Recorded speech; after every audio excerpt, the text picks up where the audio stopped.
Good morning. My name is Caroline Hunt, and happy Youth Weekend, and also happy Mother's Day. 2 great days.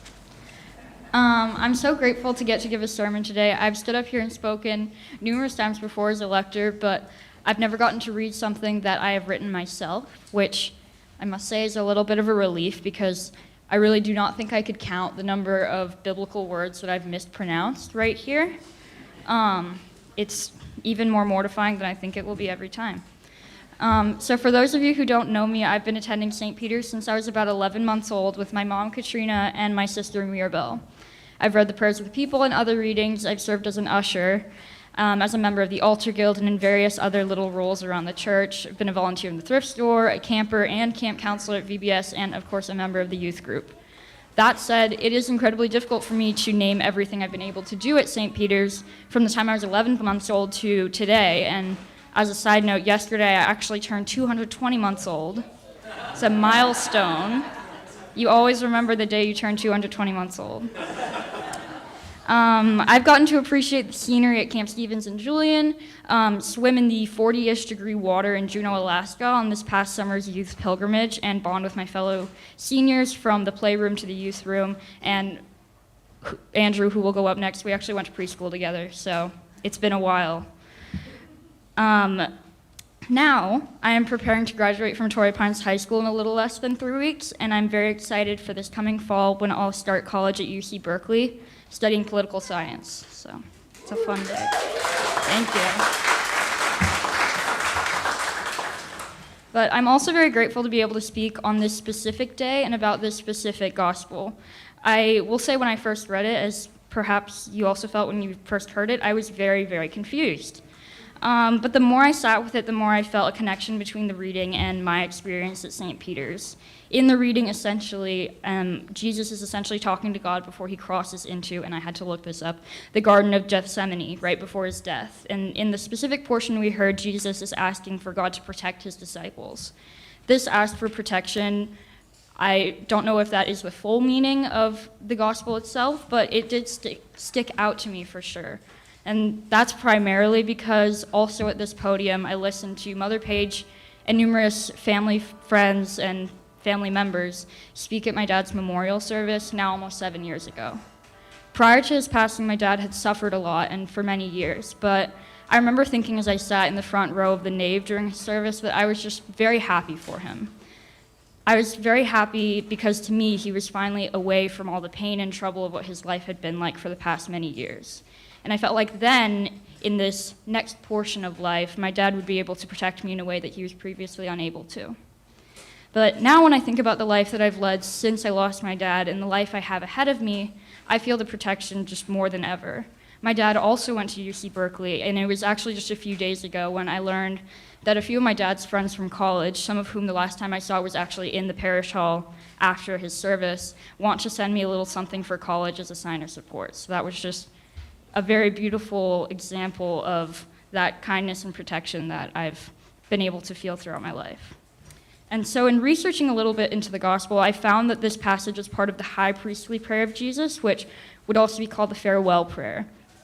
And when I read that, I thought that it sounded like such a beautiful thing, that this sort of saying farewell and while doing that, wishing protection onto loved ones, as Jesus did for his disciples. And I feel the same way. Every day I feel my dad's protection over me. I feel my grandmother, who I lost in November 2022, protecting me. I feel my sweet cats, Frida, Archie, and Daisy, protecting me as well. However, they do it a little bit more passively. They do it lying down because they are cats. You can't ask too much for them. But this protection is what makes me excited about my future and less scared of leaving home and my community here at St. Peter's, because I know that wherever I go, my community will be there to protect me and just be with me along the way. And I actually had a perfect example of this past summer when I think it was 3 days after returning from Alaska, I was able to go on a 3-week Spanish immersion trip to Costa Rica. And I was so grateful for the many donations that I received from members of the St. Peter's community that helped finance my trip. So that was just a wonderful example of how, even when I was in Costa Rica, St. Peter's was helping me along the way. And I know for a fact that I couldn't have made it to where I am today without the help of many people within this church, including Mother Paige, Deacon Bob, Kurt and Linda Tetzlaff, Lee and Scott Conkle, Leanne and Terry Gooding, Karen and Jeff Riggs, I lost my place, Dave and Martha King, Anne Marie McCormick, Han Tron, Valerie Donahue, Cindy Clemens, Janie DeLue, Fran and Chris Frazian, Ann Corker, and so many more. And perhaps most of all, I would like to shout out St. Cuthbert, who is in the North Transept. If you never sit in the North Transept, I highly recommend you say hello to him. He's adorable because he holds his otter like this, and he has just made my time at St. Peter's so special because I always look at him and he's just so, I love him. Anyways, thank you so much for having me.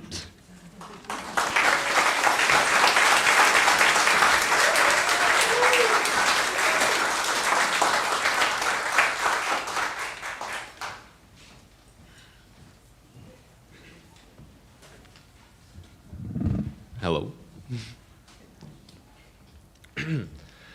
Well, hello everyone. For those of you who don't recognize me, my name is Andrew Schiering, and I'm also one of the youth members that are graduating this year. And I've been coming to St. Peter's since before I was born. If you've been here a while, you might remember me as a little kid running up and down these aisles or playing hide and seek in the bushes outside. But more recently, you've probably seen me in these acolyte robes trying not to fall asleep during the extra long sermons and baptisms.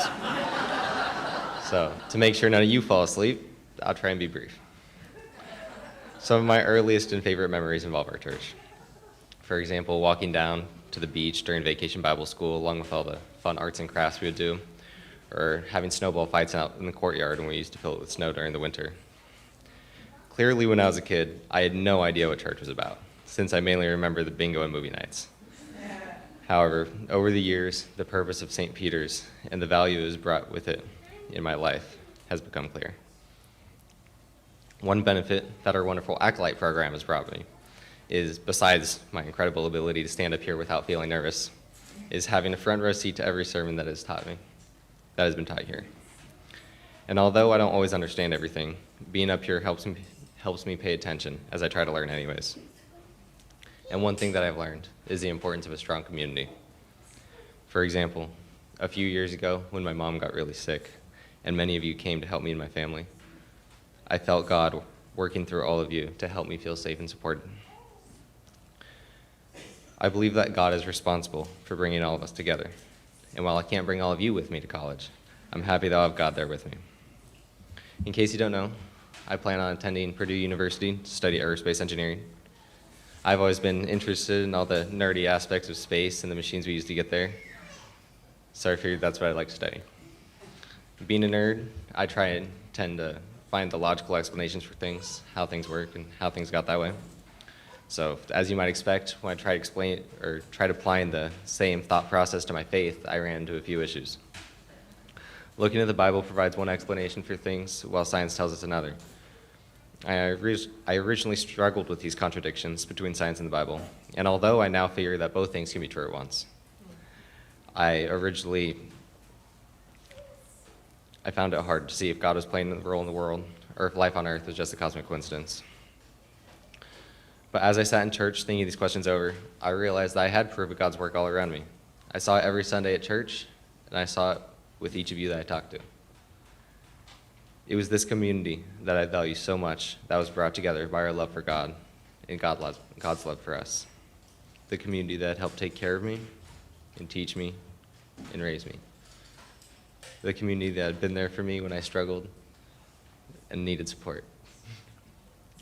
And now, when I think of the importance of God in my life, first and foremost, I think the people here and all the lessons that you've taught me.